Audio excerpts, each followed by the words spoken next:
I'm good on the end. Oh, yes. Mom, Dad's being weird again.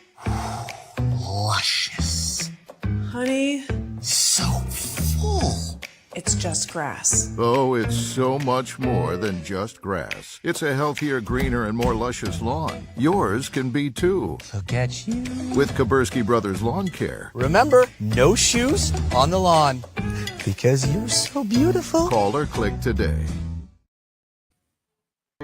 Iowa Fireworks Farm is Iowa's largest fireworks store. 6,000 square feet of hand-picked fireworks, over 50 brands and 1,300 different products to choose from. But they're also family-owned and operated.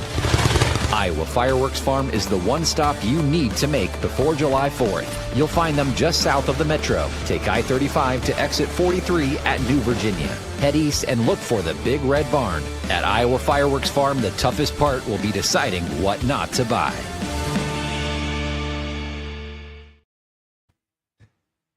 Join us for the Murph and Andy Patio Tour every Friday, wrapping up next week, June 27th at the Big Grove Brewery Des Moines Tap Room. Great beer, fantastic food, and your last chance to get in on the fun. The party starts at 1 next Friday at Big Grove Brewery's Des Moines Tap Room with Murph and Andy and Iowa Everywhere.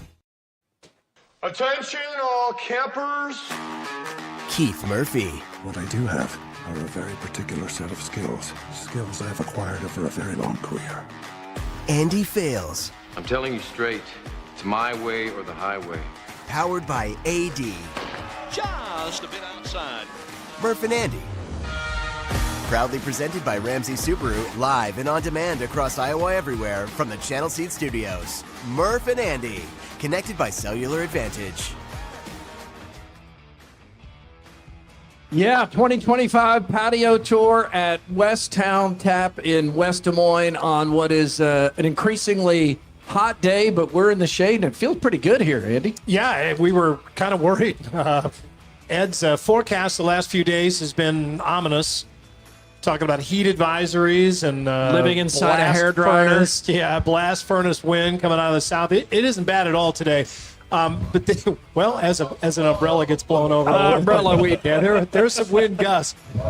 The good thing, this is the best setup for a day like today because they have a kind of a permanent awning that comes out over the patio here, and it's just nice and thick, so the air circulates really well underneath. Not all that bad anyway, heat-wise, but it's perfect here on the patio. We have not been here in a while. We should say where we are. Have we said where we are? West Town Tap. Said it to begin. It is West Town Parkway and Valley West Drive, basically, kind of over near Valley West Mall and between Red Lobster and Valley West Mall. Basically, that's the easy way. It used to be the keg stand. And we knew that bar well. We were here many, many times. We were here for a World show. Cup game in the parking lot. Yeah, I was here for a Cyhawk game in the parking lot one year. We did all kinds of stuff here. It was a Cyclone bar, and it is under new ownership now. Tim Hartman and company own it, and they want to keep it a Cyclone bar. Hawkeye fans certainly welcome, but you don't want to reinvent the wheel when you get a bar that has a reputation for being affiliated with one big group of fans. That's the heavy lifting's done, so he wants to keep that going. We have fans here, and by that I mean rotating fans. Hopefully some Murph and Andy fans too, but we have plenty of fans here. The umbrellas. Do you think all the umbrellas stay up for the entire show? We've had one down so far. We've had liftoff once. One liftoff. I'm gonna guess it probably happened one more time. I don't know. Maybe they went. Wrap some extra duct tape around it so it doesn't happen again. Could become a drinking game. We're positioned in front of the entrance, so you could see some walk-bys behind us, some interesting walk-bys as the show goes on. But a lot of people out here, room for more. Glad to have you with us. Tomorrow looks like hell. Yeah, it looks like the inside of an air fryer. Yeah, is what it's going to feel like. It's going to feel like 110. Yeah, at its peak. Tomorrow. Really, really hot. So heat advisory. Be careful. Stay hydrated. By far the hottest day of the year, but that's tomorrow. So it just gives you extra reason to really tie one on today. Now, Andy, as I look around the patio here, I see some kids. Oh, no. Okay. Hi, kids. Glad that was pointed out to me. All right. Yep. So Yeah. Well, it's Friday. some parental advisory is Nobody's recommended. been drinking yet, at least on this side of the table. But we'll be okay. We'll be okay. The kids are all right. They gotta learn sometime. AD, what do you think? What do you think of their group here? We got a good looking group. Oh yeah, absolutely. Yeah, we're set up well. This is good. All right. I'm feeling good about everything today. Last week was a little rough. Yeah, we had a computer just kind of got cooked. Yeah, and we cooked Starlink, but it turns out it wasn't Starlink. The computer just died on the air. I guess we had an old But we one or made it to something. the end. Guest House Tavern and Oyster in West Des Moines sets the table for sports and more today, including keeping pace, sirs, bank-breaking breakfast, and Who's the A-Hole, backed by popular demand. And again, Andy, kids here on the patio today. Right now, high or low since the last show. Presented by Wealth Charter Retirement Planning and Tax. Wealth Charter Retirement Planning and Tax. You'll find Tim Hawkins and Company up in Ankeny. He will find all the ways to make your money work as hard as it can for you. Good. I'm going low again. I hate doing this. It's Friday. I feel like have I had 3 lows in a row now? I definitely have had 2 in a row. Are you seeing anybody? Are you talking to Well, somebody? I was on the phone all morning with the IRS on Wednesday. This is almost that bad. Actually, it's probably technically worse, but somebody stole my credit card number, which is just kind of one of those like things that everybody goes through every now. It's like a root canal. It happens. It sucks. It's not like it used to be where you could, something like this could happen to you. You're just on the hook for all the charges they made on your card. But, now everybody's got that wired through a bank and the bank, jumps right in there, lets you know what's happening. And then they, zero out all those charges. But it's still a pain in the ass because they, you lose that credit card. You've got your credit card on file with 5 million different places that are doing automatic charges for you. And then you have to go back and reconnect with a new card with all that kind of stuff. It's just kind of a pain. And then you also have people that, businesses that'll send you emails and be like, your credit card has been declined. If you are having credit trouble, call this hotline because they think, something's really wrong with you, or potentially really wrong. You're like, no, man, just somebody took my credit card number and and it's weird. Like you look at the charges that they make. And it always starts the same, because this happens to my mother once every 3 months. But it always starts the same. It'll be 2-3 really small charges at some kind of vending machine or something. They're testing it. They're testing. They're getting a feel for it. Yeah, and then it just starts exploding with $600 charges. Yep. Then there's an iPhone. Yeah, a spa in Guam or whatever, and then it just starts rolling on you. But the bank has really good ways of picking up on that. I noticed you put that card on hold here for all the charges today. Yeah, I said I just handed too much. Tab's wide open today, baby. There you go. No, they know immediately when that thing gets turned down, and then everybody gives you the stink eye. They're like, oh, this guy is using somebody else's credit card. I'm going high today because it's Friday and no one stole my credit card yet. I'm going high. I was happier than I even expected just to see Sammy Sosa back at Wrigley Field. It's the first time in 21 years. Is welcome back today. One guy's happy. Yeah. Hey, Sosa. I gotta look this up. Which Sammy did we get?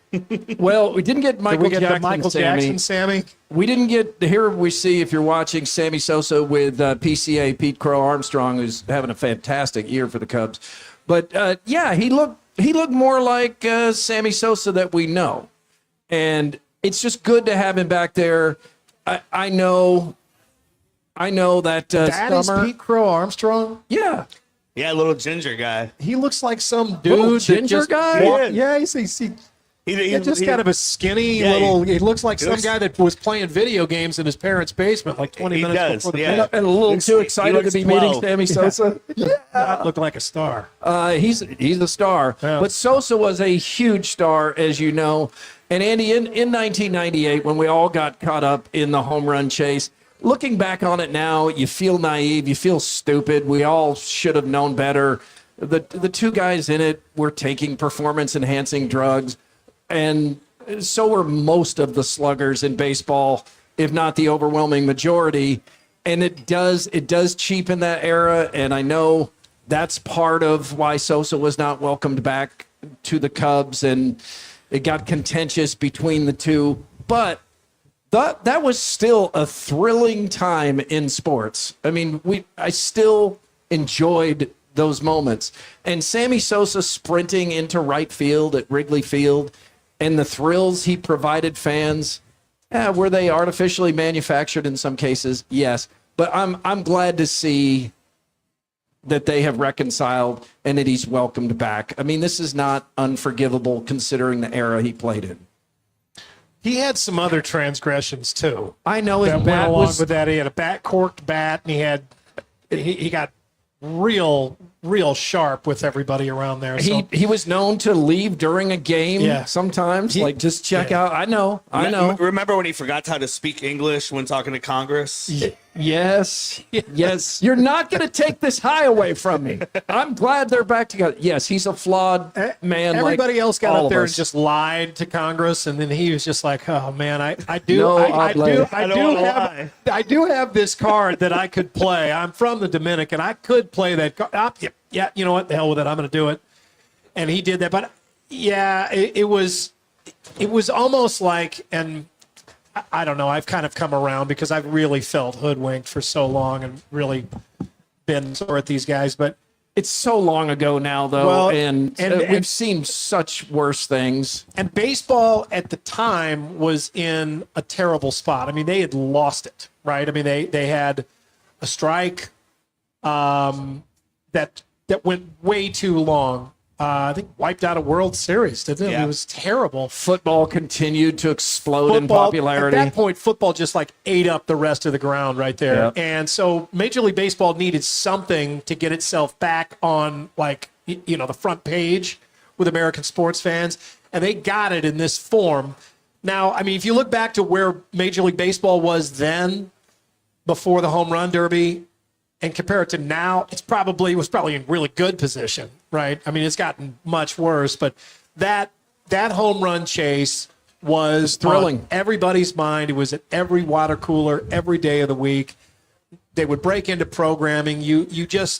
Everybody knew who was at what point in that chase, McGuire and Sosa. And the interaction between the two was nice. It was. They handled it well. They did. The fans, I mean, they made Cardinals and Cubs fans sort of get along. I mean, at some point we should have noticed that Mark McGuire had done everything but turn green. I mean, he no longer looked like somebody that was even physically possible, but we all had blinders on. But he had 49 home runs as a rookie. But look at his build when he was a rookie. Yeah, but I mean, like a different guy. You knew he had that kind of power. Yeah, he did have power.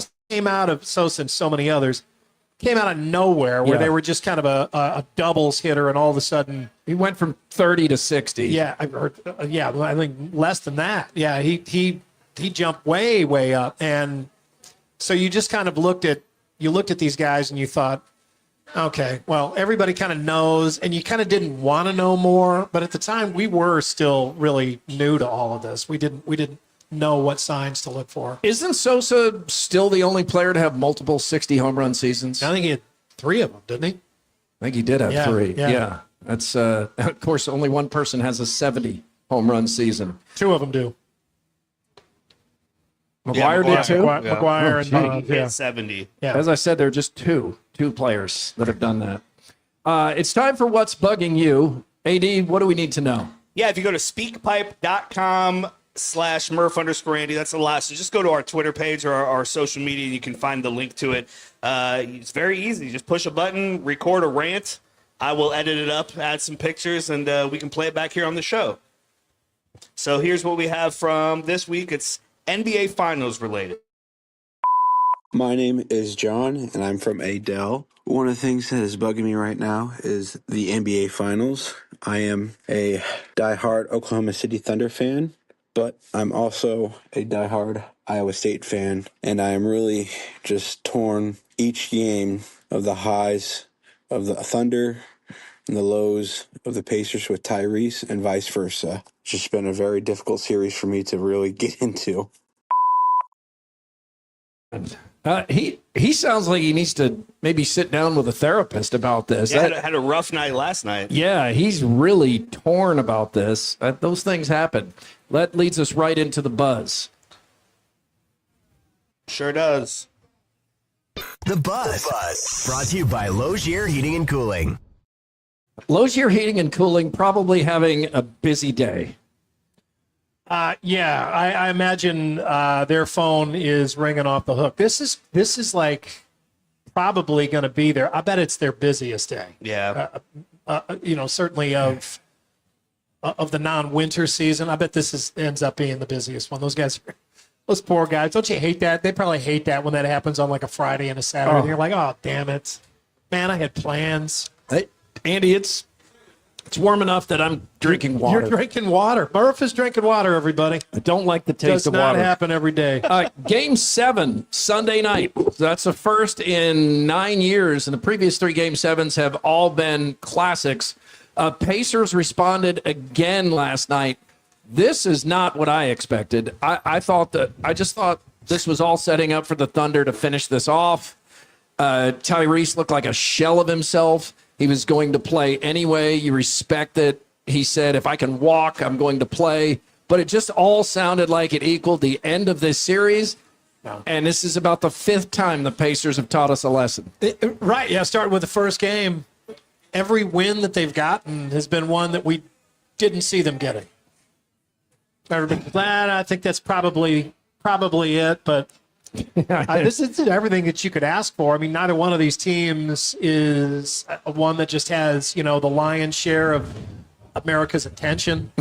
Has, clear advantage over the other one. Everybody, really rooting for them. I know we've seen the breakdowns and stuff, but they don't have big fan bases nationwide. So I think everybody, when you have 2 teams like that, you just say, okay, I hope it's a really good series, and can't ask for anything more than a Game 7. Game 7, yeah. Connor asked if I can keep saying it's over for the Pacers so that they can go ahead and win this whole thing. It has felt like that to me, that this was always inevitably Thunder, but now it's Game 7 where I know there is more pressure on the Thunder. Tyrese talked about that last night. AD, how about an international call of that viral Pacers play? Pontos de vantagem. Halliburton tenta roubar. Rouba a bola. Faz o passe com Siakam. Pascal! Siakam bota alguém. Bridgefield House abaixo. 혼란스러워하고 있는 오케이스인데요. 수비 할리버튼.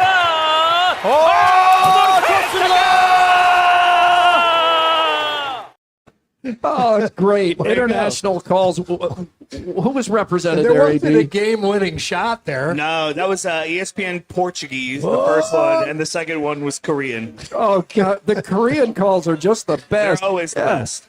That was the Tyrese spin assist to the dunk, right? Yes. Oh, my gosh. Those are Siakam poster dunk. Halliburton just found a way to play, and not without risk. Like he was asked before the game, what's the risk with a strained calf? We were speculating, should he just sit out this game? And you would risk understand it. I mean, you love that he wants to get up and they play. had still won.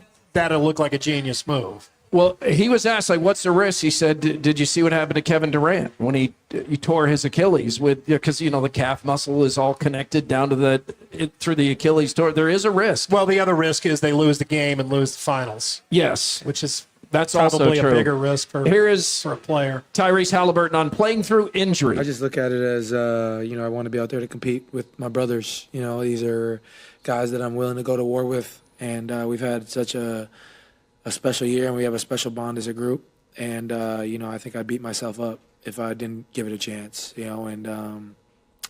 just wanted to be out there and fight, and just had to have an honest conversation with coach that if I didn't look like myself and was hurting the team, sit me down. That's obviously I want to be on the floor, but I want to win more than anything.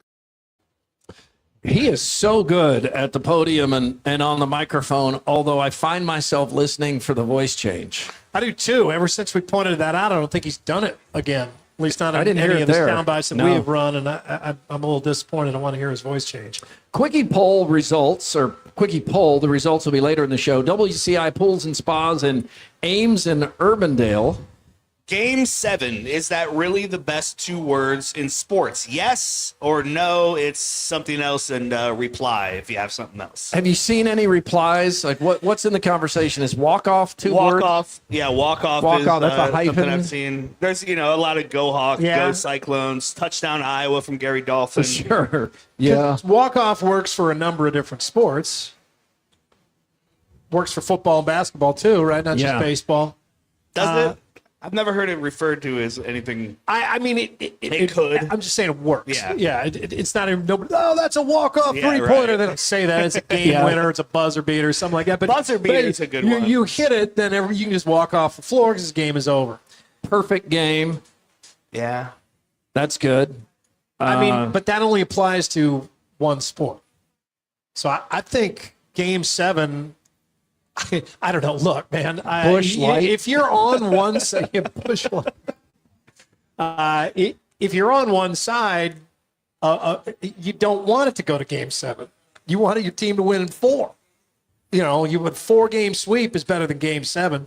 Most people don't watch objectively. That's the thing that everybody has to get through their head. They don't really watch. My dad always watched that way. He was a unicorn. You watch very objectively. I like it when I'm in that position, but if your team is involved in a championship series, Game 7 doesn't make you feel better unless you had to have Game 6. You're just like, oh man, I got to go through this again. If you're a Pacers fan, you've never won the championship, even though the pressure is on the Thunder, the heavily favored team. The game is in Oklahoma City. You still, you're one good game from having your first championship, and that's a big deal. So you're still nervous. The Pacer fans are nervous. Thunder fans are really nervous, especially if they were once Supersonic fans. Which I don't think any of them I don't think there are any either. Interact on YouTube, on X. It's Murph_Andy. The email is Murph_Andy at iowaeverywhere.com, and it's all powered by the Cellular Advantage with 35 regional locations and a proud partner with U.S. Cellular since 1993. Andy, Sophie Cunningham, the Fever's new enforcer, who doesn't look like what you picture when you picture an enforcer. No, you watch her come walking into the arena every day where she looks like she's on a runway. Yeah, right? And to say, see this woman, this supermodel looking woman walking in, she is the one that's going to stand up for Caitlin Clark. Well, standing up for Caitlin Somebody has Clark to do it, does have benefits. Since taking down J.C. Sheldon, Cunningham's jersey sold out. Sophie Cunningham's jersey sold out. And she added, in 24 hours, she added 500,000 followers on Instagram. Oh, my God. She more than doubled her total. And by the way, we should correct something the other day. AD, you and I both fell for this. Yeah, we did. One of our friends was joking about J.C. Sheldon being 0-12 against Caitlin Clark. It sounds like a real stat. It sounds like it a could viable happen. stat. But actually, J.C. Sheldon at Ohio State was 4-2 against Caitlin Clark. So she had the upper hand. I don't know what the record is in the WNBA. But, Andy, did you know Sophie Cunningham, in addition to not looking like what you picture as an enforcer, did you know she played high school football and that she has a black belt? I did know she had a black belt. I heard that. I didn't know she played high school football. How did that happen? Well, she was a kicker. That makes sense. Yeah, she kicked field goals. She kicked extra points. She's actually taller than many of her teammates. Yeah, she was 6'1". She was also the homecoming queen as a football player. That makes sense. Oh, there you go. I hadn't seen that. She was as a football player? Yeah, she's in her uniform getting the crown. Look at the TV up here. She's from Colombia. Okay. All right. Well, that makes sense. Wow. Okay. Yeah. She's yeah. I think she's one of those women that just kind of know that no matter what they wear, they're going to look good. So they just haunt everybody else. Here you go. I'll tell you. I'm going to lap the field here in front of everybody's face. I'm going to look as ugly as I possibly can and still be hotter than anybody in this room. I'm going to go to prom in Dr. Scrubs. I'm going to show you how little I am trying to win this award. I'm wearing coveralls to the formal. All right, the Valkyries upset the Fever last night. The Valkyries are in Golden State, and they're one franchise. They don't need Caitlin Clark and the Fever to sell out. They sell out all the time. They've been fully embraced there. But Caitlin Clark had a bad game by her standards. She had a bad shooting night, 0 for 7 from 3, 3 for 14 from the field. Wow. The Valkyries' game plan was obvious. They're really physical with her, which that doesn't seem like some kind of revelation. It's being treated in some stories today like, hey, you know what you need to do is get physical with Caitlin Clark. I mean, what would that look like unless you went up and like punched her in the face? Well, I mean, I think that's probably the strategy being used the other day. That's the rub on anybody, any good shooter. The revelation is that you can get away with it, right? You can get away with it. They're not going to do anything about it. The refs probably won't do anything about it.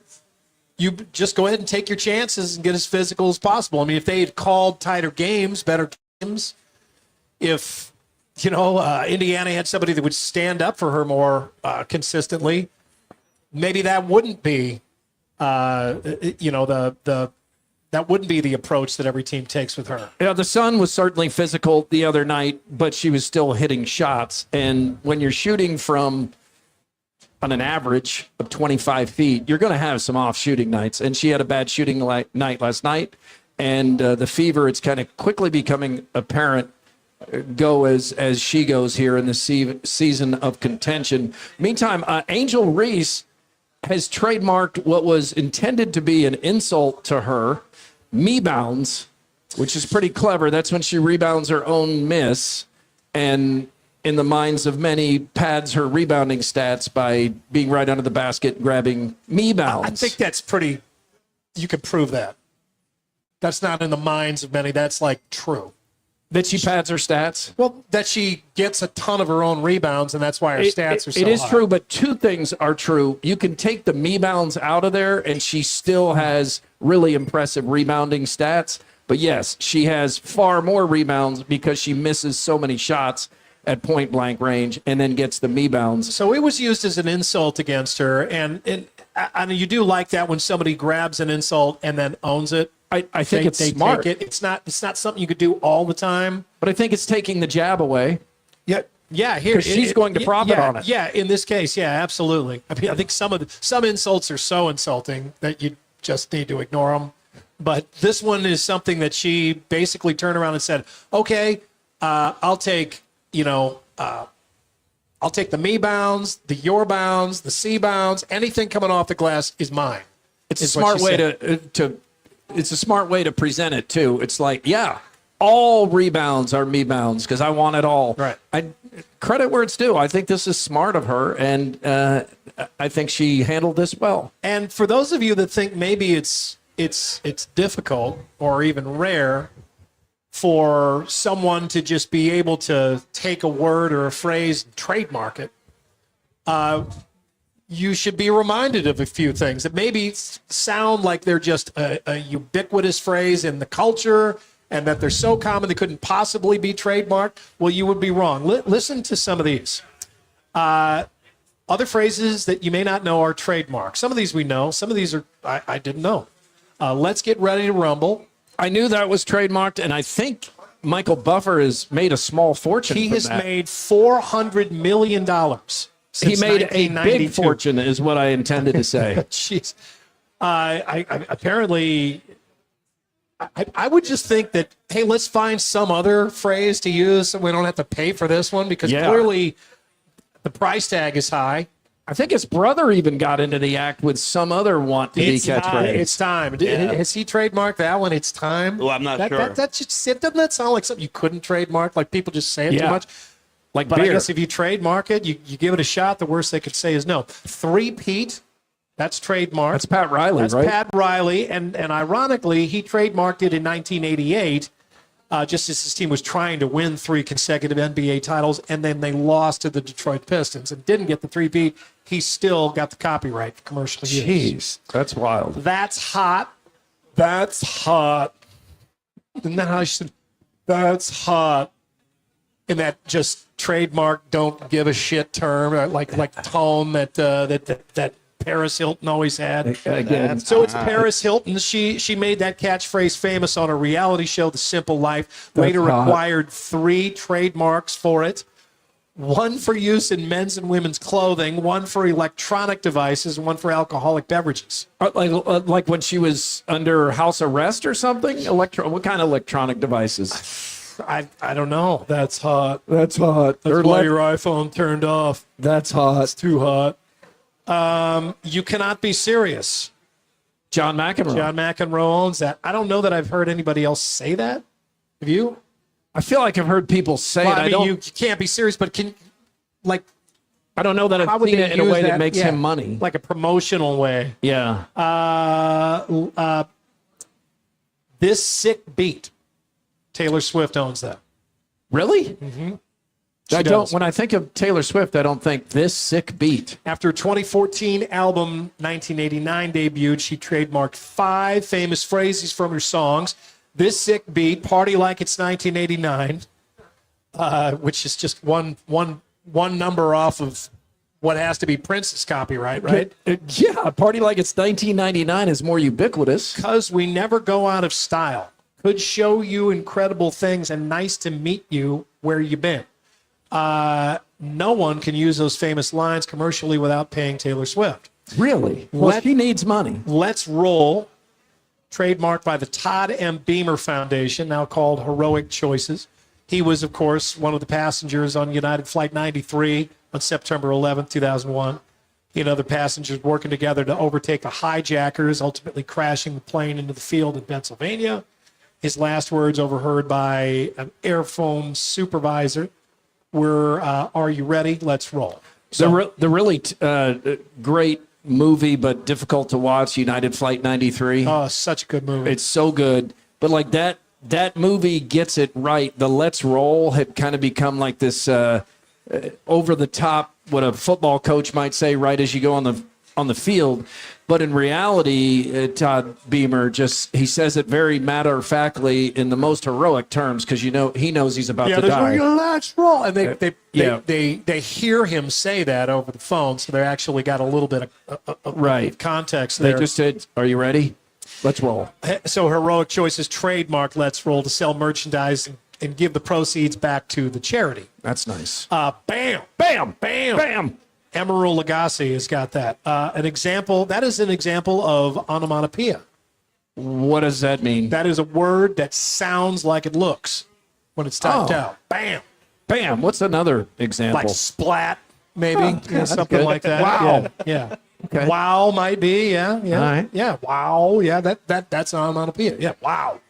Super Bowl. I have to be reminded of this one, and this is like the most elementary one. It's, the NFL owns the term Super Bowl. I know this from working at a radio station for many years. You can't say we're having a Super Bowl event. If you're making money from it, you can't call it the Super Bowl unless you pay the NFL. So, AD, how many promotions did you do about the big game is coming up and you can be the lucky winner for the big game? A lot of big game. Game day party. Game day, big game. Big game Trying deal. to get around it with like a superb owl. Yeah, that's right. Superb Bowl. Yeah. Inevitably, like a young producer will come to me over at WHO 13 and say, "Now, can we say Super Bowl in the newscast?" Well, yes, because that's a newscast that is not the same as selling a commercial. Yeah, right. Yeah, you're not using it to make money. You can do it in the news. But doesn't it make you wonder why didn't they just trademark everything? They trademark NFL. Could probably have. Can you? But they say NFL. Yeah, I don't know. This list leads you to believe that it could probably go on and on and on. There are a lot of things that come in here. Oh, this is me. Oh, yeah, we got some food coming in here. That's good. And yeah, Super Bowl. That's your last. That's just a small list. I think this would surprise a lot of people if you just kept going. What do you think the thought process is here? Because they're very nice here at Westtown Tap, but do you think this is like a little bit of being pranked? Just put this food right in front of us. It looks great. Can't eat it. It's so we can share it with everybody. And we should too. Yeah, I mean, if anybody likes to try some of this wonderful food they're bringing out here, we've got lunch. It looks good. It looks like a quesadilla, and those look like those bacon wrapped jalapeno poppers. Oh, those do look good. Yeah, please come up and I'll let you know. Yeah, Andrew, yeah. Oh, AD, Thank yeah. you, Andy. Please, Andrew Andrew's and hungry. Andy, yeah. We got plates. Help yourself. We usually We'll eat make the Aiden leftovers. taste all our food for us first to make sure it's not poison. Yeah, don't burn the roof of your mouth we there, trust AD. these guys. All right. Andy, the scouting report on Shedeur Sanders was wrong. He is fast. Yeah, too fast. Too fast.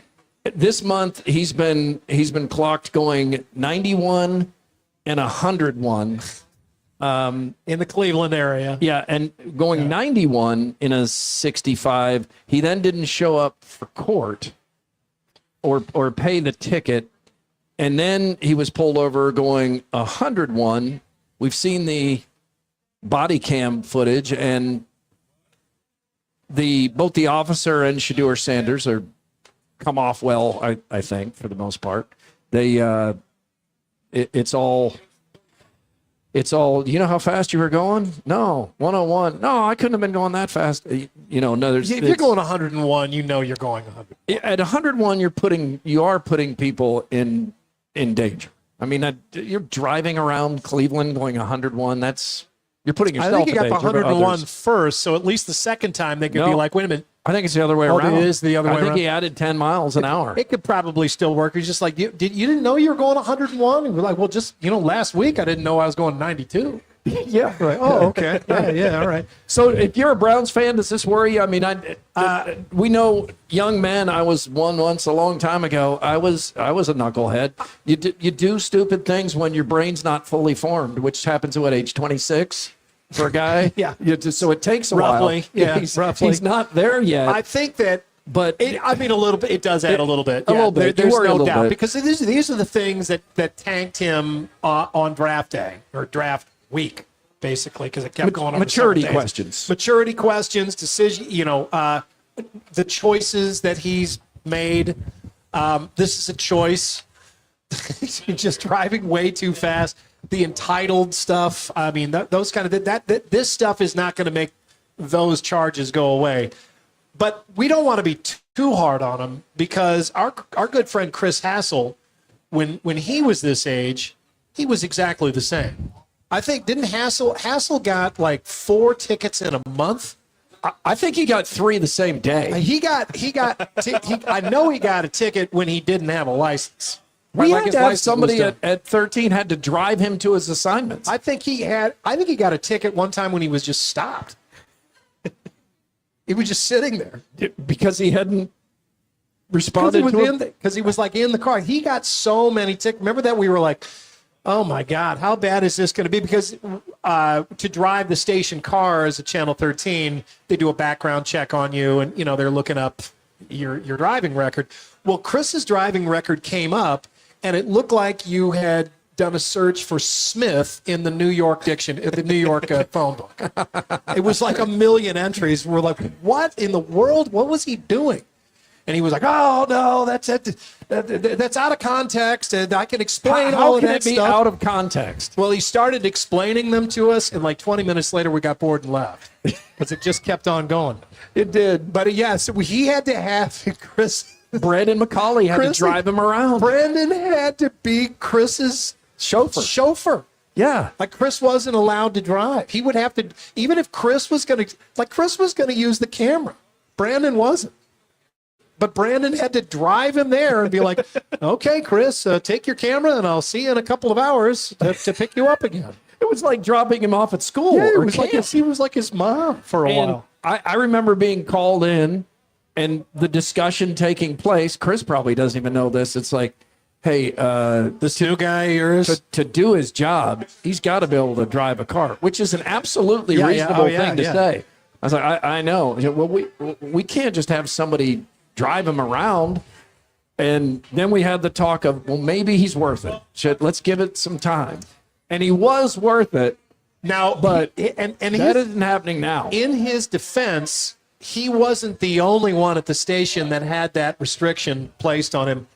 Another photographer. You can't be a photographer. You can't drive a car. Okay, James Searles, he was a great photog. He was one of my favorites. I miss him every day.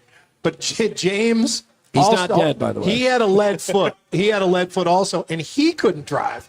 So he was the photographer. The photographer, for everybody that doesn't know, they usually drive the car, and the reporter rides shotgun.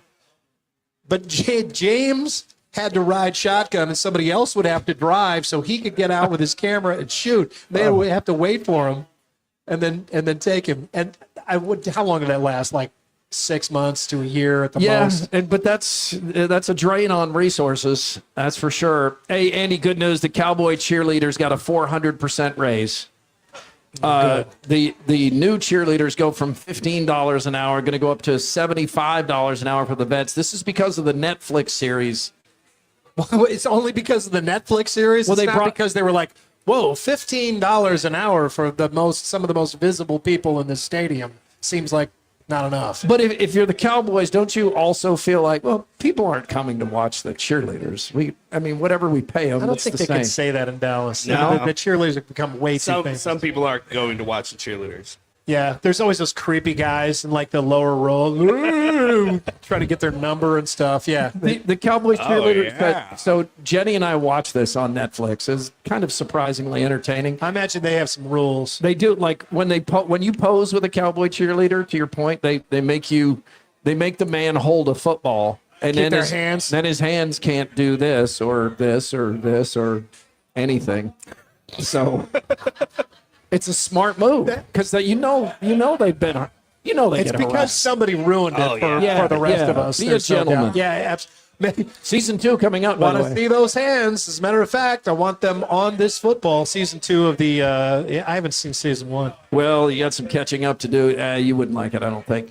So, Andy, I found this and I wanted to ask you about it because you talk about Elin has always been into being a princess at Disney, and she just played a princess on stage, and you're so proud of her and all of that. Well, this guy took a photo of his receipt at Princess Breakfast at Disneyland, and it's he and his daughter and his wife for Princess Breakfast tea. And the bill is almost $1,000. I mean, the tip is $150, right? Yeah, $937 Well, is the total. I don't know what else he got with that. I hope I looked stock into it a option. little bit. And He didn't get like a private dance with one of the princesses, did he?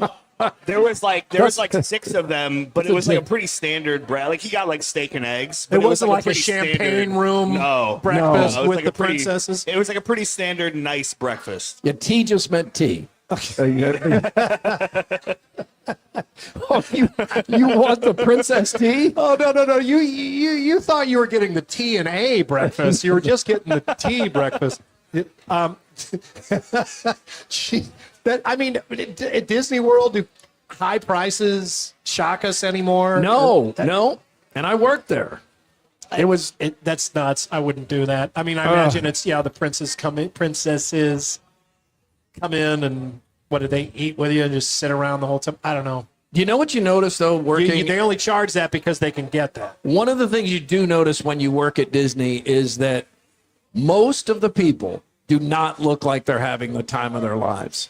Most of the people look like they're unhappy and can't wait to get back to the hotel room. I mean, there's a lot of people walking around like, I'm hot. Are you tired talking of about waiting in line. the people working there? No, the people just The people that who are spend- having the most magical time of their life for $10,000. Yeah, because they've been standing in the line forever. I always thought that Disney did a really good job of the employees do seem happy. They're very helpful. Thank you. It's very clean. For as obnoxiously as expensive as it's gotten, it does feel like they care about giving you value there. But it's been a while since I have been there, and I know people that go in without a plan. They go in They at a suffer. real busy time or a hot time or something like that. Oh man, yeah, they regret it. AD, who's our Grimaldi's fan photo winner, and will it take you long enough to describe it for us to throw down one of these delicious treats? Yeah, you can take a bite. No, I better not do that. Laura Van Dusseldorp. Of the Van Dusseldorps? That's from of the Ankeny Van Dusseldorps. the Ankeny Van Dusseldorp. I'll just read her email. Not sure if this is how the fan photo works, but I see them every week, so I thought I'd send one in. This is my husband spending Father's Day the only way he would want, watching our daughter's Iowa Impact volleyball team bring home a second-place finish at the Heartland Championships, and they are headed to the Ankeny Grimaldis. Well, that's great, AD. I mean, you could have gone the other way and said, thank you for your email. Next time, email us when you win the championship. I know, that was a little weird. Like, the only way he wants to spend Father's Day is seeing his daughter lose in the championship match. No, you want to spin it that way? Yeah. That's a tough spin. That's a tough spin. No, that's awesome. Laura, thank you for the photo, for the email, and have a great time at Grimaldi's, the Cole Brick Oven Pizzeria on Mills Civic Parkway. Going to feel like a brick oven tomorrow, maybe later today. It's not too bad right now. Nice breeze here. I feel like this breeze does not feel like a hairdryer. I've enjoyed this breeze. Yeah. Well, we're kind of in the we're in a protected area against the wall and stuff. This is actually a perfect spot. I have seen a couple of fights have broken out here over the umbrellas and the best shaded areas, but I think umbrellas are hanging in there. Haven't not had another incident. And now here's the most iconic song from each year of the 1990s, beginning with 1990. There was no help from you. Now, it's dangerous. Here we are now, entertainers. I don't ever wanna feel like I did that day. I don't belong here.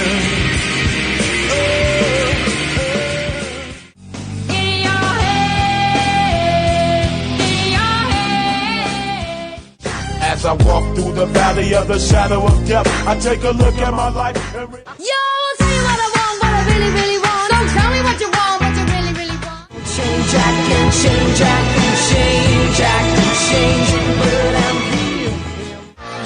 Show me how you want it to be. Tell me why ain't nothing but a Wow, those are all earworms. I mean, you know those songs. AD, did that give you flashbacks? This is your era, man. Yeah. This is when your pants were belted at your knees and your hat was sideways. I'm a little surprised there's only one hip-hop song in there, but I guess, I mean, it makes sense. I'm also surprised that AC/DC had a song in the 90s. Yeah, right. That was kind of their last one like that, yeah. Was that first one in? Was that 1990? Yeah, that was, yep. Okay. It is time for Throwdowns. Throwdowns. It's Throwdowns, backed by Heartland Tire and Auto. Heartland Tire and Auto, bringing you, treating you like family, and an authorized dealer of both Bridgestone and Firestone tires. Murph, we'll start with you. Legends and listeners rank their biggest Hawkeye gut punches in history. Both had the 1987 Elite 8 loss as number one, which wouldn't be my answer, mostly because I was like 4 years old when that happened. In your mind, what's the biggest gut punch in Hawkeye history? Well, these are fun questions, and we exhausted this topic during COVID. When I made the terrible decision over at WHO 13, we had the greatest plays and greatest moments and greatest athletes in history, and our goal was to get through all of COVID without ever canceling a sportscast like they did in almost every other place. And we did make it, but at the end, I had the bad idea for the worst gut punches, which we had done on the radio show before. And there were people who were upset about it. They were like, really? I'm confined to my house. I can't go to work. Yeah. It's just the whole world feels like it sucks right now, and you want me to relive the worst moments of my fandom? What is wrong with you? That's nothing. Remember when Hassel did that just on his own, and like way before, no COVID, nothing. He did the biggest kicks to the nuts. Yes. And wasn't that it like was on the newscast? Yeah, it was only Cyclone fans, and he did it. Oh my God, it was just over and over again. It was a frozen shot of Brandon McCauley kicking him right in the groin. The story ended with multiple kicks to the junk over and over again, and it came back to the. I will never forget the look on John Bachman's face, like it's time for me to retire. I mean, he was so disgusted. Cyclone fans were so angry. And the Cyclone fans were so mad. Did Pollard write an email or anything about that? I don't remember that. but- I remember Chris, and he was sincere. He's like, I don't understand. We do this kind of thing on Sound Off. Yeah. Like, this isn't Sound Off. It was This a is the little different. newscast. Yeah. I mean, it was funny and it was true. Yeah. But it was just like too. It was just too much. It was there visceral. there was no break. So I'm back to the Hawkeyes and the biggest gut punch. And because of this process we went through, I think there are two ways to look at it. There's the gut punch where the loss comes and you did not expect it because you should not be losing this game, like when Iowa lost to Northwestern State in the NCAA tournament. That's a kind of gut punch. To me, the ones that hurt more are when you're almost where you've always dreamed of being and it gets snatched away from you. Mm-hmm. So the 87 Elite Eight loss with the big lead and losing that, I see why that's number one, but I'm going to recency bias here and go with the Big Ten championship football game in Indianapolis. I mean, Iowa is one drive away from being in the college football playoff. I mean, they just have to stop any of these fourth downs, any of these third downs. They stop Michigan State and they're in the college football playoff. And despite that great defense, they just methodically go down the field. And it looks like a slow motion car crash to Hawkeye fans. I'd put that number one. Okay, there are a number of basketball choices that you could take here, but I'm going to stick with you. Football is king. I'll say that same season they get, they lose that game and they get stuck with the Rose Bowl, which is fine with Iowa fans just about at that point. It's the best consolation prize they could get. They get this opportunity to win a game that they just haven't won in anybody's recent memory. They can avenge all these losses from the 80s with a win. They get out there. They outnumber Stanford fans like 10-1. We literally couldn't find any Stanford fans in the parking lot. It's a beautiful night.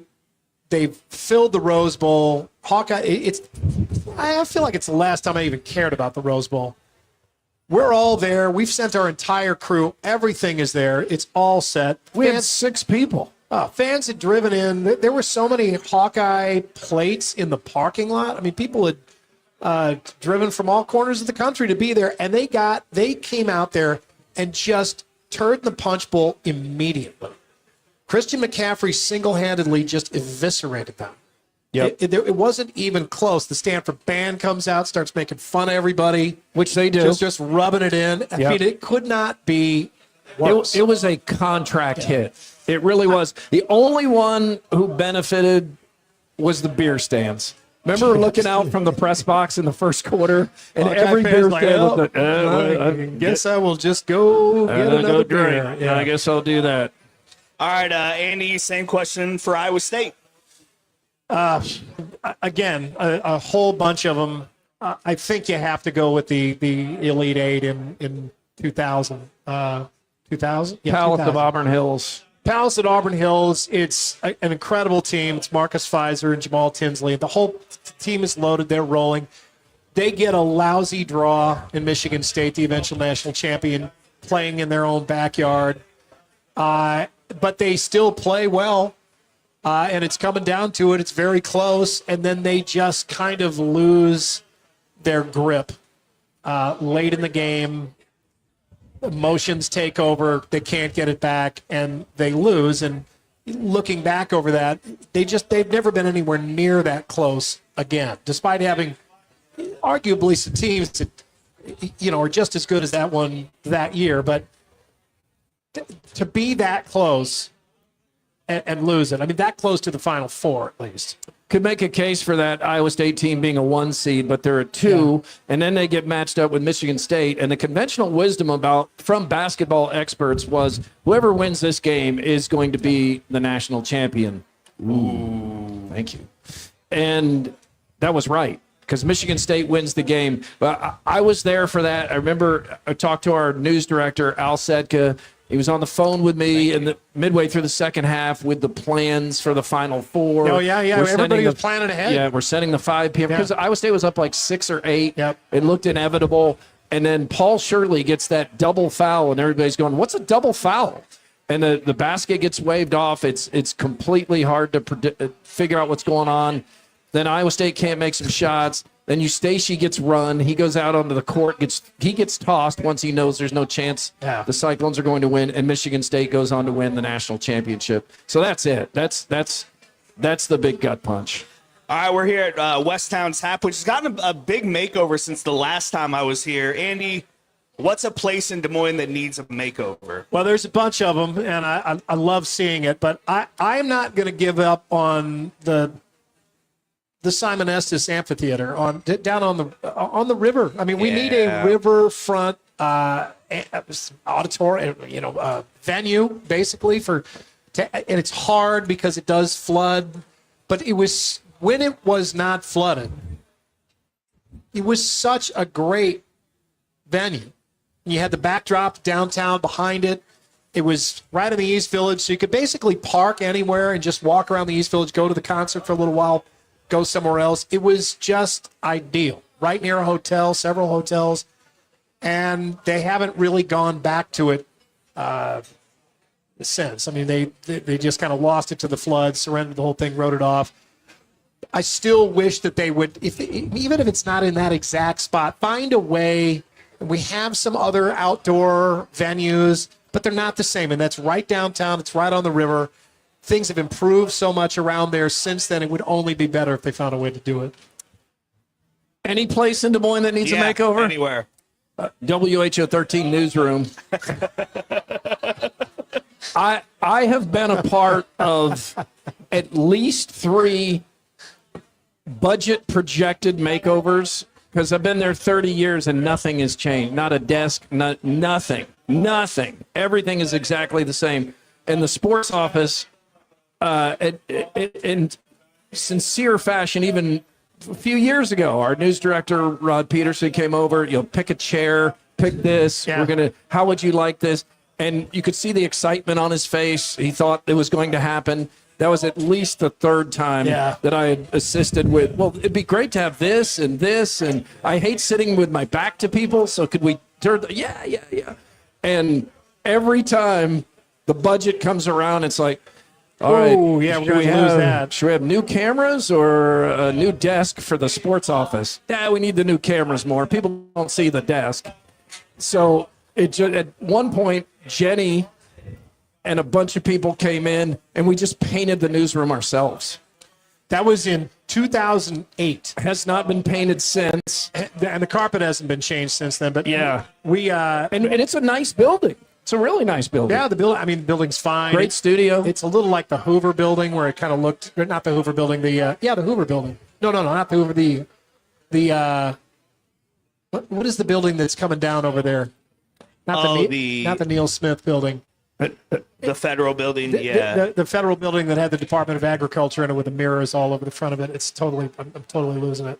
Anyway, it looks really nice on the outside. The inside has been updated in a while. The studio's fine. Studio's been updated, but the newsroom. People are good. It's like the people that are, the things that are still left that have been there the longest. It's like you, me, Ed, Jerry Ann, Janae, Aaron, and the carpet. Yes, exactly. Yeah, and you get it too. Like the boss will come and say, he's like, oh god, this carpet is terrible. It's disgusting. Listen, we could do over the proposed makeover of the newsroom. We know it's needed, or two more people could keep their jobs. Yeah, it's always who. Can you point out who you would like us to lay off? Yeah, so that we can. Or Steve could feed his family. He's like, "Why we need new carpet?" And we're like, "You know who could make that happen? You, baby." Yeah. Yes, it doesn't happen. But hey, I appreciate the thought. At some point, that carpet's going to start walking on us.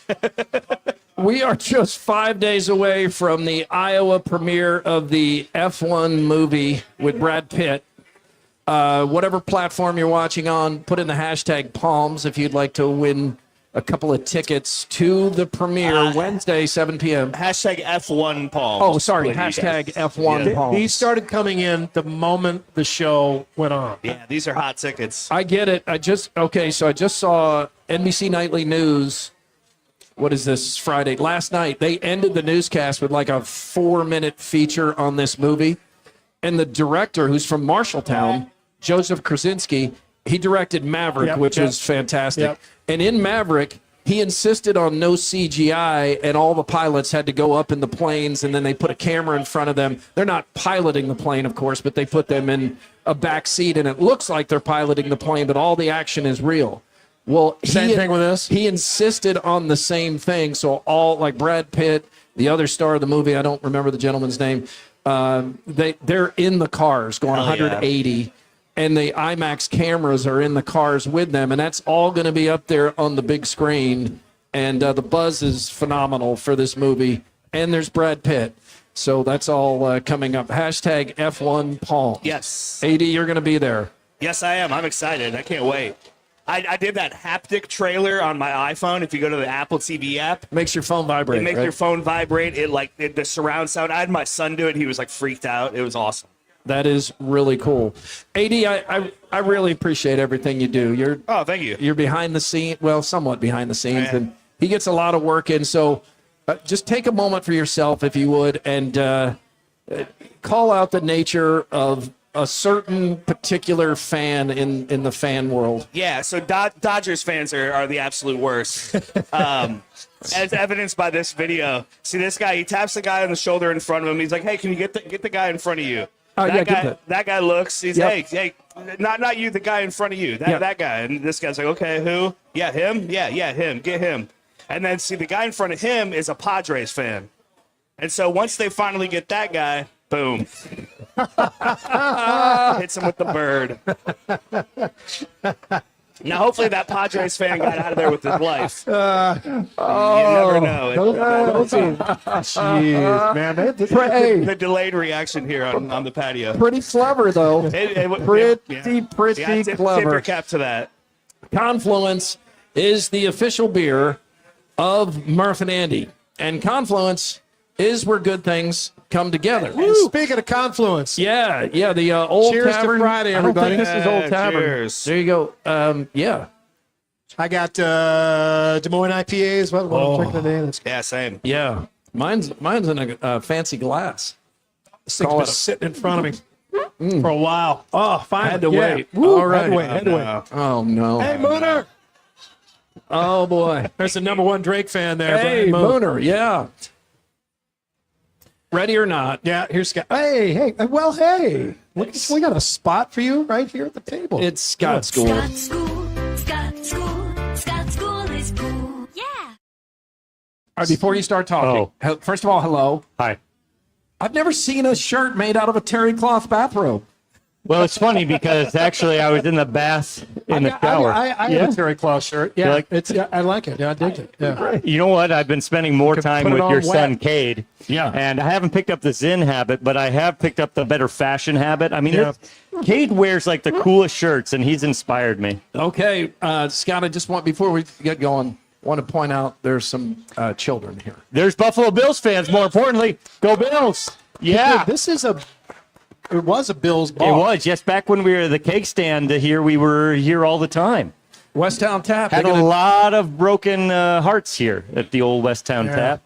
Yeah. But anyway, hey, so you're saying Bills fan, don't worry about the profanity? Mooner travels with Drake koozies. I love that. She jumped through a table before. Don't do it here. I could tell. But I was taking a shower this month, and I was trying to think of what Scott School should be today, and then the idea came to me. Turns out that your dopamine is higher when you're in the shower, so actually good ideas come to you there. And that's Scott School. What is? Are you serious? What is it? Is that really it? Yeah. Dopamine helps be more creative. Andy, graded from A+ to Okay. F. I mean, it's not an F, but it's like a D. Let me take you Yeah, behind the it's not scenes. good. I had one planned for today, What and is I absolutely could not say it. I'll Can tell we you turn later. his mic down a Okay, little? all right. What is the dopamine do? It helps you be more creative. You're happier. You're looser. That's your creative. And so that's why you're in the shower and you're like, wow, I feel good. Here's an idea. I'll do this for Scott School. See? I That's do what think everybody there's did. something to this. I mean, it's really simple. Of course, it's Scott School.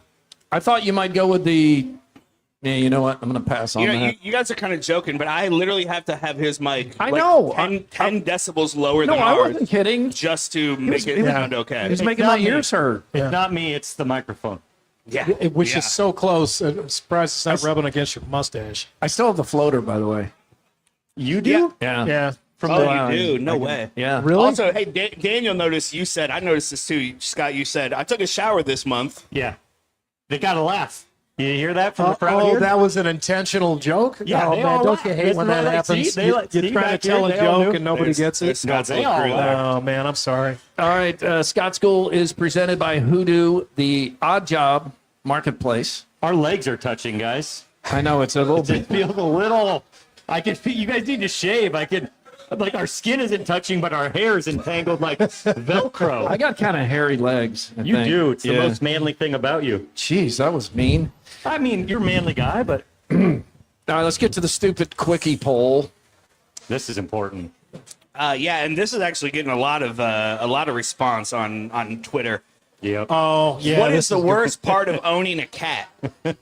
Is it the shedding, the litter tracking, the cat puke, or the clawing/biting? Okay, shedding is probably underrated here because I was at Mr. Movie's house a couple of days ago, and Were you checking his internet connection? I was. Were you? No, I was picking up my Val Kilmer autographed Doc Holliday. Oh, yeah. Oh, man, Photo. is that cool? Yeah, R.I.P. but so I was there, and they had like, sheets and coverings on every couch, every chair, every. I was like, Why? they have a cat that sheds so much that they keep the furniture covered. Did I ever tell you about? I've told you about Uncle Marty before, right? Uncle Yeah. Marty, Scott's Uncle Marty, the one with the speakers in the bathroom, the ashtray next to the Yeah, toilet. the guy who still lives at home. Yeah, still lives at home. He used to steal natural gas. He tapped into the line. But anyway, Uncle Marty had 3 cats, and he loved his cats, but he was a disciplinarian with them. And Uncle Marty was also a drummer, and he had a full drum set in the living room. Full drum set. So if the cats misbehaved, he would take the drumstick and knock them on the head with the drumstick. Ooh. Now, he wouldn't beat them or anything. Just That sounds mean. it didn't give him a concussion. That's cat okay. abuse. But after he did that once, he would stick a drum set like any surface that he didn't want the cats to touch. If he put a drumstick there, those cats wouldn't go near it. And I've thought about it at That's my like house. Jenny with the squirrels and the super soaker. She's out there with purpose. Well, as a cat owner, I will tell you right now, it's having the shit box in your house. That's the worst thing. That's the worst thing. The litter, anything to do with litter, whether it's tracking or cleaning it out, that's the worst thing about having a cat, because we have a cat and we have a teenage daughter who's supposed to clean the litter box, which basically just means that I have to stay after the cat and stay after her. I think that's by far the worst. It's been a long time since I had a cat. Jenny has allergies. You can't have a cat. Yeah, but don't ever lose those allergies. Yeah, that's the worst part. The fact that the cat is on the level of I can take a dump in the house. Yeah, there's a turd box, an open box of pee and turds. And the cat somehow has been bestowed this honor that dogs don't get. You could just come in here and crap in our living space. Yeah, and you're in there cleaning out with a shovel and stuff, and then you got to, oh my God, yeah. And then you put all that stuff out in the garbage can, and then you get a day like tomorrow, and it just cooks the turds in the gas in the trash can. It's like you put it in the microwave. Oh, man, it stinks up the whole neighborhood. Tune in on Monday for Overthinking when Mackenzie and Kate and I talk about this more, because your son is trying to get a cat, and I am the only one trying to talk him out of it. Well, he would like a dog, but he lives by himself. You can't have a dog when you live by You yourself. can have a dog. If you get a good cat, I do love cats. I mean, you get a good cat, an affectionate cat, they're great. But They're a great. lot of cats just have no regard for you, No, even if my- you're responsible for their life. My cat, does not care about me at all. She has gotten a little bit more affectionate, but it's only when I can do something for her. Like, turn on the water. She likes the running water, or give her a treat or something. Other than that, she just could care less about me. Andy, a quick question for a listener. Over here, this is Sonia and Noel. They've been listening for more than 15 years. Wow. And they're very nice. They Wow, reserved the thank table. you. Thank you. And it's so nice to have them here today. So and look at Noel, he's got a Murph and Andy shirt, I an love it. Iowa everywhere hat. It's decked out. Yeah, we should buy them a drink or something there. That's very nice. But so Sonia, let me ask you, doesn't it seem like I'm connecting with you more because you can see my eyes and these two guys have sunglasses on? I mean, like I'm like, we're right now, you can see me, you trust me. You're like, oh, he's making eye contact. These guys too cool for school. Yeah, who looks cooler, though? Us. We do. See, she agrees. That is you look the- lame. That's Murph's passive-aggressive way to suggest to the two of us that we shouldn't be wearing sunglasses. No, right? not And at actually, I all. don't think I've ever heard him use a third person, which is that's the most passive-aggressive that he's ever been. Good. No, I want to win. Now, see, this is the problem. We have Yeah, headphones we on. can't hear her. She's Yeah. yelling, and we still can't hear her. Still Yeah, can't I'm hear sorry her about because that. it's sound trap. Yeah. But thank you for being here. Yeah, thank you for saying that we look cool. Hey, let's get some more. But wait, there's more. From Either Or Eatery and Patio. We are on a fantastic patio here at Westtown Tap right now, but just across town at the edge of Des Moines and West Des Moines, you'll find Either Or, and I'm sure they'll be killing it there today and even tomorrow. They will have shade, and you could step inside. That's a great patio and a wonderful place. Either Or, we have been there so many times. There just a few weeks ago. So today is summer solstice. Oh. Did you guys know that? Is that the longest day? It is the longest day of the year, and Love it. it's funny how that happened, how that came to be. It is because on June 19th, 1866, Congress was trying to impeach President Andrew Johnson. But it was a Friday, and they had to get in all the votes by 5 p.m., by Congress is closed. Yeah. And so Johnson made an executive order to remove 10 minutes from that day. But the sun doesn't work that way, No. right? So he actually just had to add those minutes to the next day, June 20th, and therefore it became the longest day of the year, and everybody liked having an extra 10 minutes on a Saturday. Like, who wouldn't? So they just kept it. Interesting. Yeah. Wow. I didn't know that. I really appreciate, Andy, that you got the year right and that Andrew Johnson was impeached. He was our first president to be impeached. Of course, the rest is fabricated, but I appreciate it.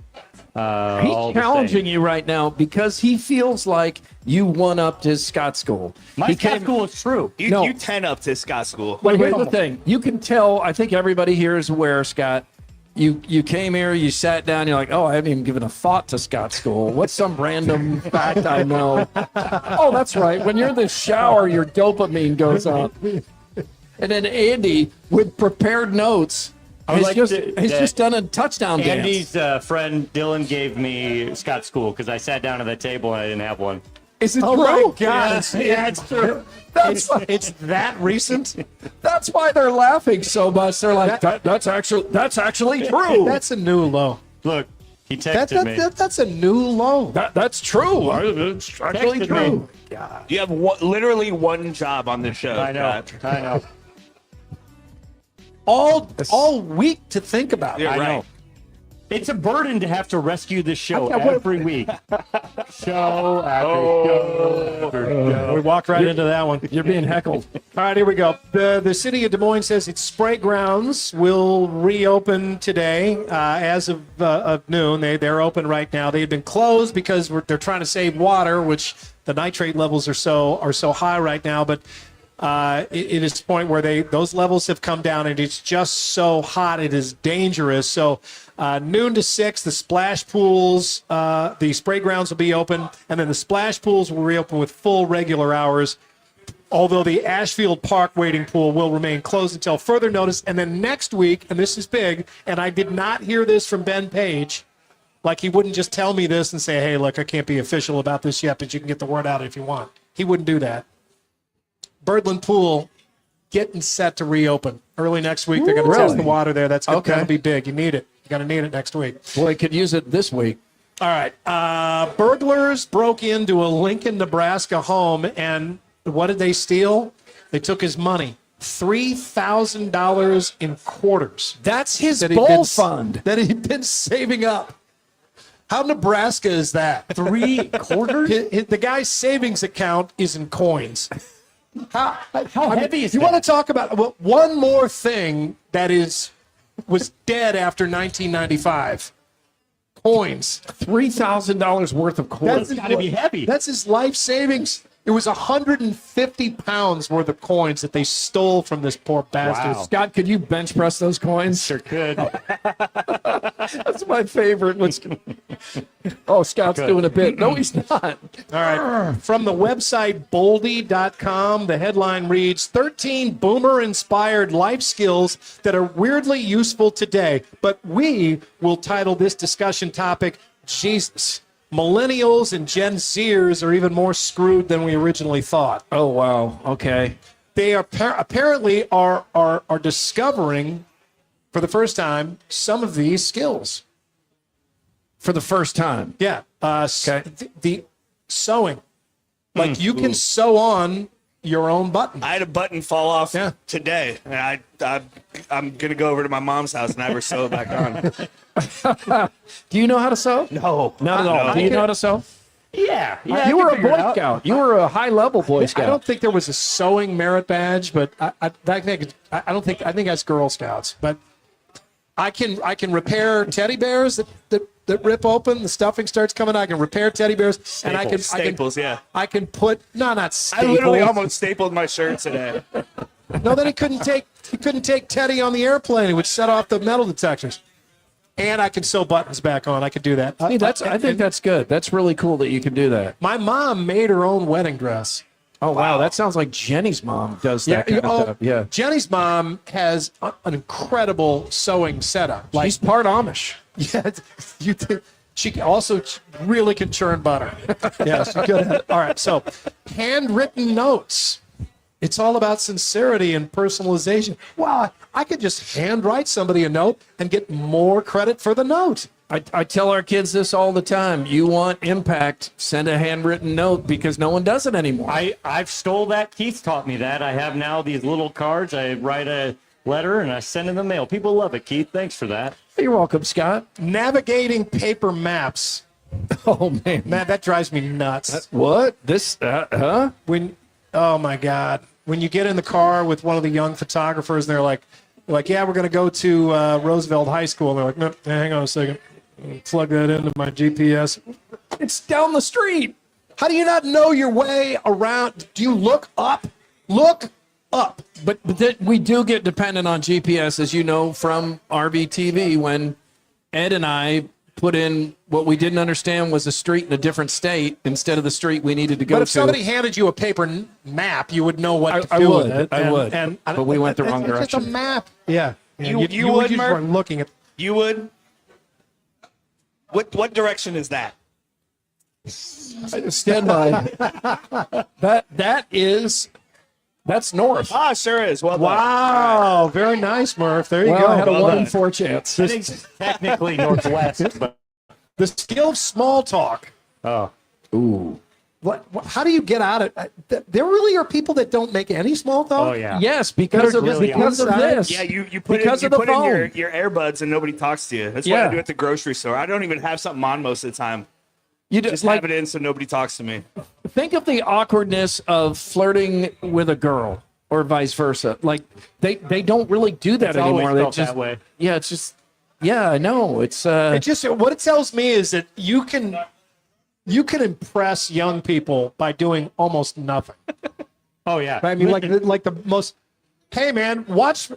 Hey, sweetie, you want to be impressed here? I'm gonna make my own ice, and she's gonna be like, oh, Andy, that's hot. That's hot. Oh. Hey, you know what I learned this week too is millennials or young people. I'm not sure. I'm a millennial. Okay, younger than you. Gen Z. You're like barely a millennial. You're right. I'm an elder millennial. They really job titles. They're important. They want a certain job title. But so many of them are just made up too, right? Yeah, waste coordinator. Yeah. That's the garbage man. Like seriously. At the radio station, how many different titles did you get instead of raises? every title I got was in lieu of a raise. Wait, how can Andrew have this many titles? Andrew, we're going to put you in charge of something else here at the radio station. Can I get $1 more? No, but you're now the program director, the producer, the director of the station. All right, let me finish this out here. Cooking without recipes, growing your own food, and tackling your own repairs. Ooh. Which depends on some of those repairs, but I mean, there are many examples. My friend Dylan is sitting here. He can fix anything. Does all of his own stuff. Even Scott School. Scott School can? Yes, he fixed Scott School too. All right, we're moving on. Hey, Murph has been shopping on Facebook Marketplace again, everybody. All right. Yeah, let's see what he's found here. Everybody look up at the screen. He found a 2018 Lexus ISF sports sedan, 4 doors, and it's only $500. Who is selling this? Look at this thing. It's a convertible. There are. It needs to be able to convert. It's totally trashed. The other pictures, it has like no front end. It has no hood. The engine is completely exposed. This guy looked like he drove it into the Grand Canyon and it landed on its nose. He's going to get 500. These people still trying to sell anything. All right, let's finish it up. Earmuffs? You know how to do earmuffs, sweetie? No. Go Bills. Does she know? Dad, can you show her how to do earmuffs? Yeah, earmuffs. Cover it up. Both hands. Both hands. Ready? There's a Like kid this. out there that Cover it Andy's up. trying to protect right now. All right, it's time for Who's the Asshole? You asshole. You're an asshole. Stop breaking the law, asshole! Back off, asshole! This machine just called me an asshole. I knew it. I'm surrounded by assholes. Keep firing, assholes! I'm an American. You're a sick asshole. You are going to owe her a trip to Jordan Creek Mall after this. Yeah, the look on this little girl's face. Yeah, she is she's putting up with a lot today. All right, here we go. She has. All right, here we go. Game of Who's the Asshole. There is a guy. It reads like this. There's a guy at my work who has the most annoying, loud, cackling, nasal laugh in the world. Like you do good laughs. Like, just guess what this would sound like. Well, he says it's not a jolly, infectious laugh that Give me makes a jolly, others infectious laugh. like Ed's, like the. And when he starts doing that, everybody else starts laughing around him and stuff like that. Yeah, it's Now, this contagious. is like Bert on Sesame Street. Or you know somebody that has a really annoying laugh. And it's nasally, right? Did he say nasally? Yeah, nasally, like Fran Drescher's laugh. Fran Drescher and Bert got together, had a kid. The kid's laugh was part of both of them. Be mad about that. It's not a jolly, infectious laugh that makes others laugh. It's the kind with a piercing, off-key, nails on chalkboard sound that makes you wonder if there's some kind of medical condition involved. Oh. It drives everyone crazy.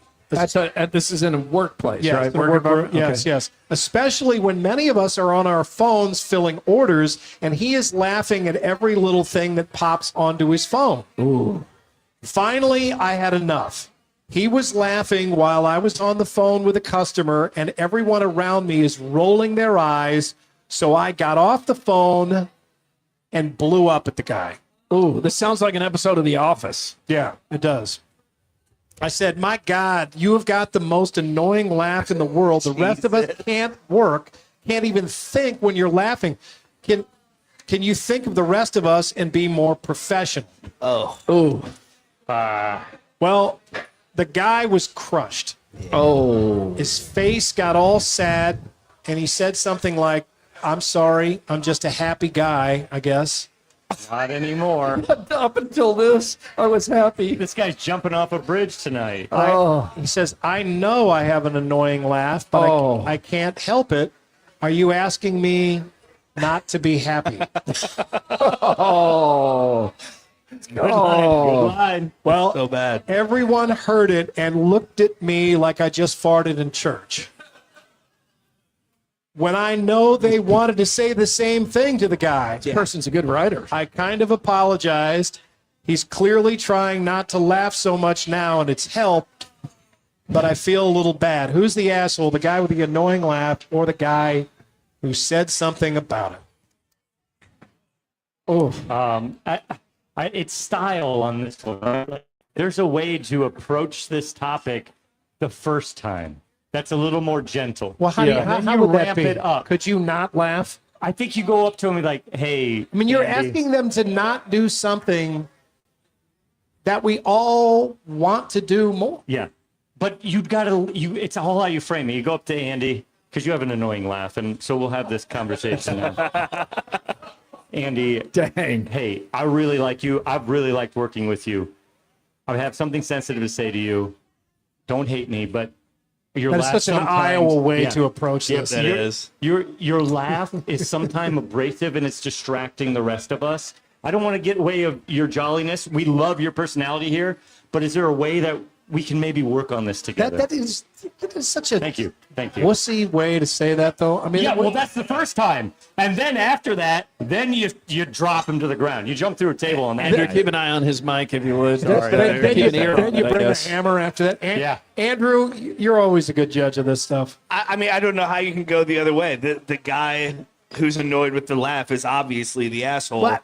And again, it's one of these things where You're always No, he's Always. This is 3 for 3. He's right because the approach to begin with is way too harsh. Yeah. I mean, it has to be like, hey, so glad you're happy. At times when I hear your laugh, makes me happy too. But we're also that's a lie. well, it might be a well, first. You don't know. that's a white lie. But you know, we're also trying to work here, and I've got clients on the line, and they're hearing your laugh repeatedly. I mean, can you? That's where it is. Hey, just- when I'm on the phone, can you try to keep it down? I'm on the phone with the client. I mean, but what if guy he says, came I'm in and- sorry, Yeah. I don't know when you're on the phone, and I'm just a happy Use guy. your goddamn eyes, asshole. Again, AD, there are children on the patio today. No, but again, this is a recurring theme in Who's the Asshole, right? It's the guy who everybody has already told him he's an asshole. Because he even in here, he says, I know they wanted to say something. Yeah, but they didn't because they're not assholes. Well, but they were hoping someone would. Yeah, he's the designate. He's Larry David. He's the designated asshole. That doesn't mean he's not an asshole. It also doesn't mean he's not societally necessary. He's the social assassin. Yeah, exactly. Yeah. Well, So you're going with the cackler? The cackler. yeah. He's the asshole? I am. Yeah, think I yeah. am The too. guy Because of an knows he's got involuntary- it. No, he knows he's got an annoying laugh, and he's laughing. He He's got knows his now. phone. He knows now. Yeah. Just because you guys are all on the other side, I'm taking this guy's side. I like it. Well, Yeah, Murph, you haven't actually voted yet. yeah, I'm voting for the approach of the guy who is upset. You got to start in a softer manner. Gear 1. You got to go to gear 1. Because this guy's not trying to upset anybody. He's not being a jerk. He's being happy. He's just laughing really annoyingly But he's repeatedly. been told he's got an annoying laugh. So he knows that. He knows that. But he forgets it in the moment when he takes a break to be happy.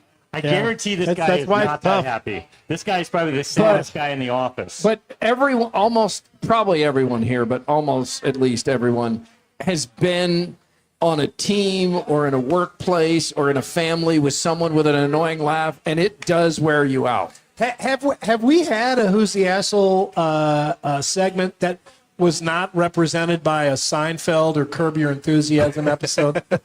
Maybe not. I mean, really, this was, remember when Jerry was dating the girl with the really annoying laugh, and he's a comedian, so everybody was trying not to be funny around the girl because her laugh was so annoying. All right, that's your more, everybody. All right, thank you, Andy. Scott? Yeah, guys. This is it.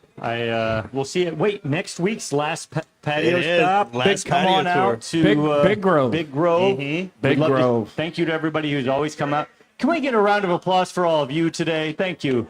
Thank you. Yeah, everybody clap for themselves. Clap for Yes. yourself. It's Thank you warm for today. being We here. appreciate it. Thank so you. much. There's nothing that makes an audience feel better than the pandering ask for applause. They knew they were gonna get give it while I was yourself here. a round of applause. Appreciate it very much.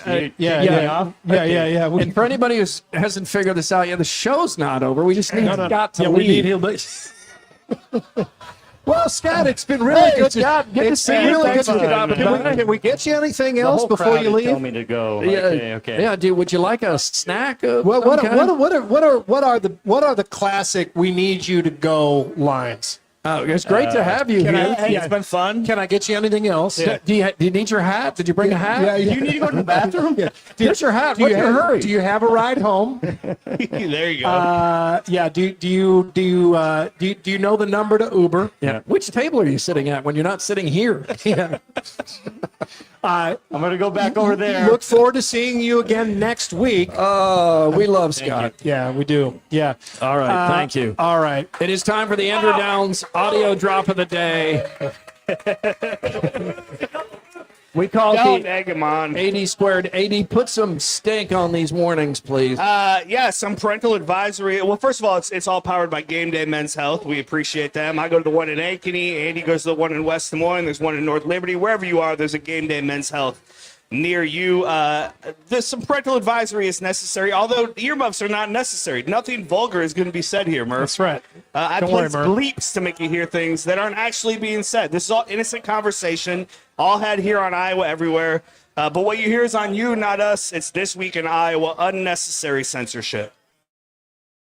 Kahal and I have a date night tonight. And this is one of the simple pleasures in life. F***ing your wife, as elementary as that sounds, it's not. I don't think you should assume that everybody gets that. One of the hardest times I've ever laughed is when Ed Wilson was describing his wife Angela on the boat, and when they turned the other direction and all the hair went the other way, he said, we just had to slow down. I stayed on hold for an hour and 46 minutes. Finally, I'm like, Kahala, I got to could you babysit the phone and come grab me if they call? Carver Hawkeye had a great pregame atmosphere. People just sitting around on and it was cool. Sometimes you hit people in the face with your and you don't mean to.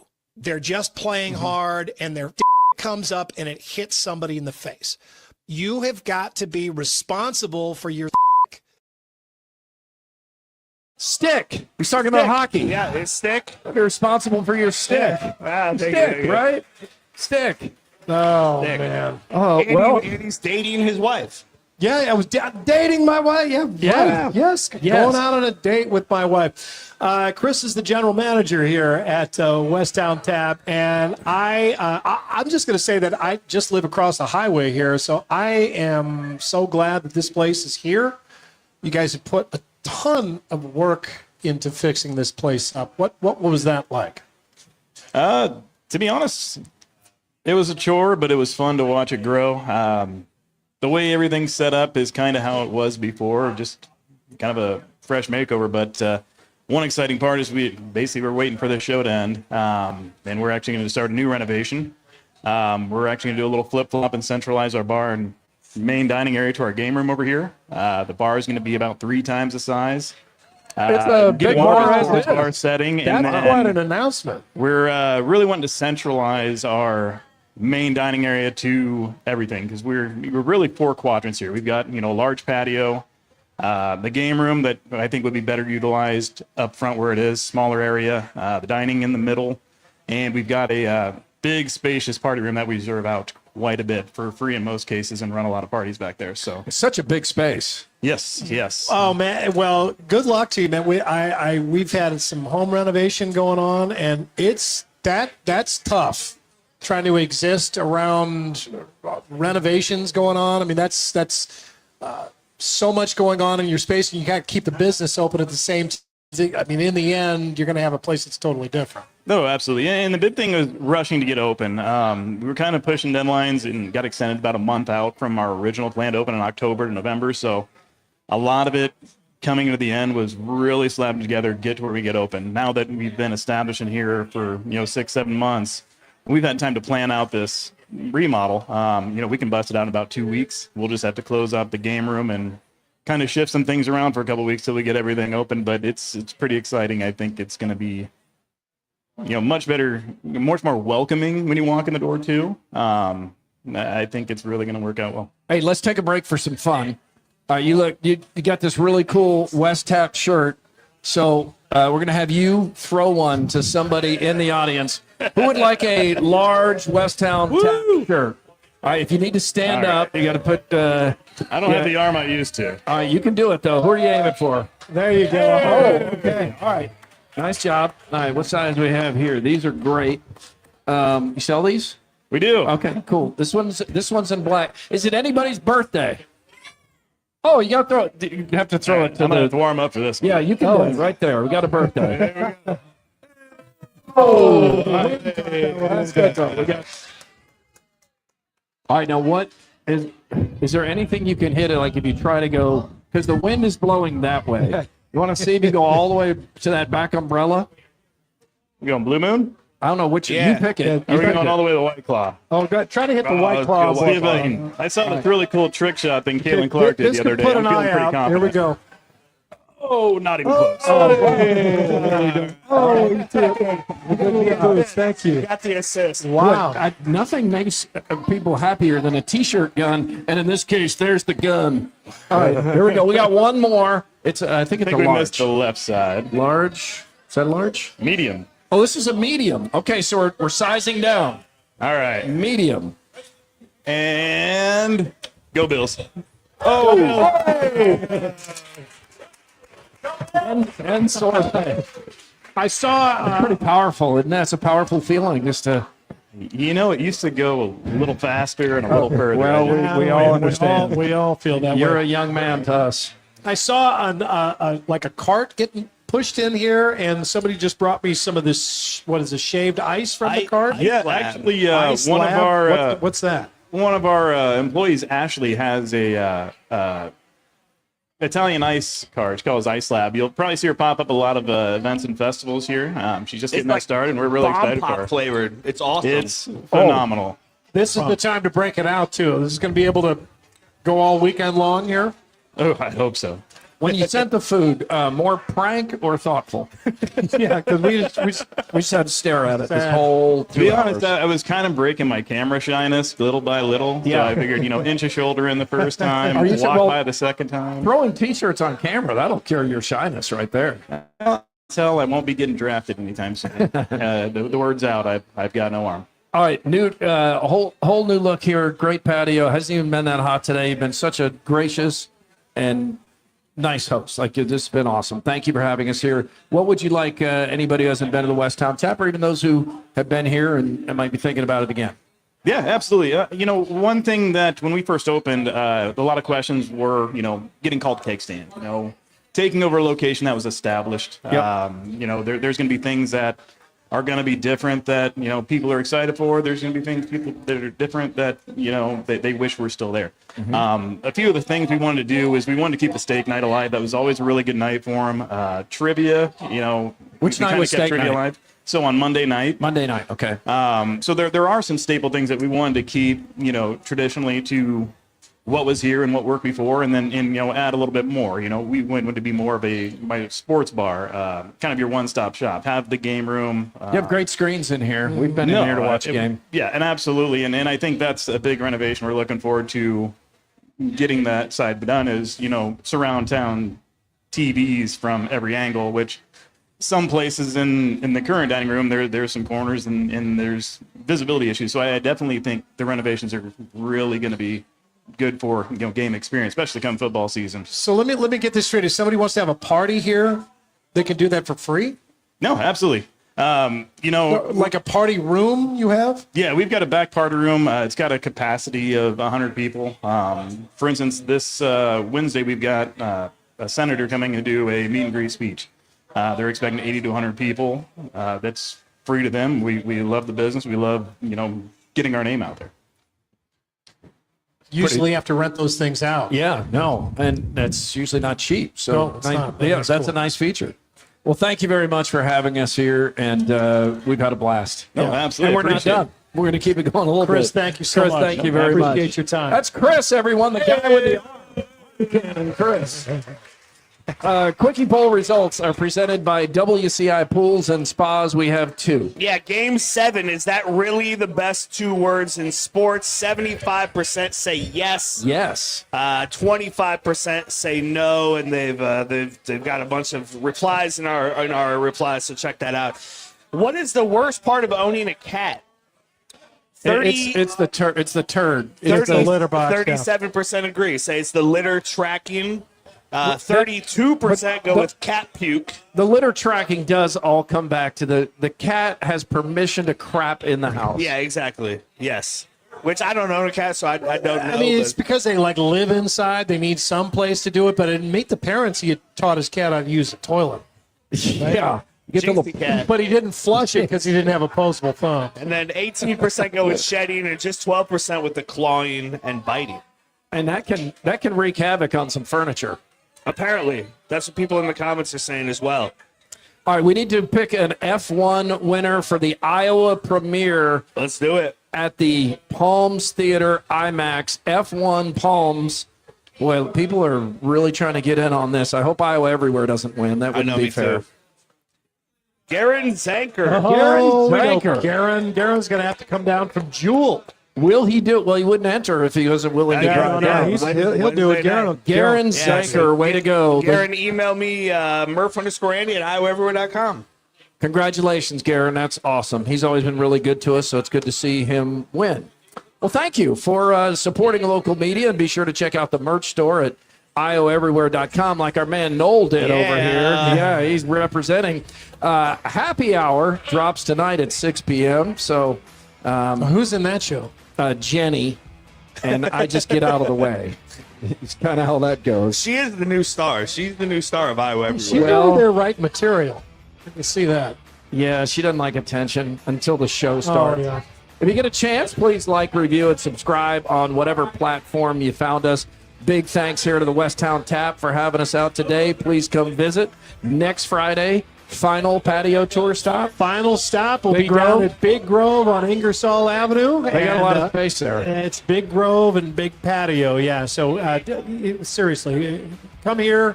Still going to be here for a little while at the Westtown Tap, but if you can't catch us today, we'll be there at Big Grove next Friday. We want to see you. We're back Monday. We hope you are too. Murph and Andy was brought to you by Ramsey Subaru on Hickman Road in Urbandale.